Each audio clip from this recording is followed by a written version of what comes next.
আচ্ছা, জীবনে কখনো কোনো মৃত ব্যক্তিকে গোসল করিয়েছেন? যদি কখনো সুযোগ হয় তাহলে সেই মৃত ব্যক্তিকে গোসল করাবেন। তখন খুব কাছ থেকে দেখবেন মৃত মানুষের দেহটা কতটা অসহায় লাগে, মৃত্যুর পরে মানুষের দেহ কতটা ভয়ের কারণ হয়ে দাঁড়ায়। সুযোগ পেলে রাতে লাশটা পাহারা দেবেন, তখন বুঝতে পারবেন প্রিয় মানুষটার লাশ রাতের বেলায় আপনার কাছে কতটা অদ্ভুত লাগে, কতটা ভয়ের কারণ হয়ে ওঠে, কতটা আতঙ্কের কারণ হয়ে যায়। সুযোগ পেলে মৃত ব্যক্তির শরীরে একটু হাত লাগিয়ে কিছুক্ষণ তার স্পর্শ নেবেন। আপনি তখন উপলব্ধির সুযোগ পাবেন এই পৃথিবীতে বিশাল প্রভা প্রতিপত্তি মৃত্যুর পরে কতটা নির্যাতনের রূপ নেয়।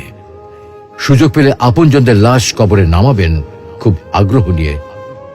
শেষবারের মতো মৃতদেহের মুখটি একবার দেখার চেষ্টা করবেন এবং বারবার উপলব্ধি করার চেষ্টা করবেন এই মৃতদের সাথে অনন্তকালের যাত্রার পথে এটাই আপনার জীবনের শেষ দেখা। সুযোগ পেলে মাঝে মধ্যে কবরস্থানে গিয়ে নীরবে কিছুক্ষণ দাঁড়াবেন। এরপর মনে মনে চিন্তা করবেন জীবনের লাভ ক্ষতির হিসাব। এই মৃত মানুষগুলো এই পৃথিবীতে কি করে গেছেন, কাদের রেখে গেছেন। যাদের রেখে গেছেন তারা কি কখনো এই মৃত মানুষগুলোকে স্মরণ করার জন্য কবরস্থানের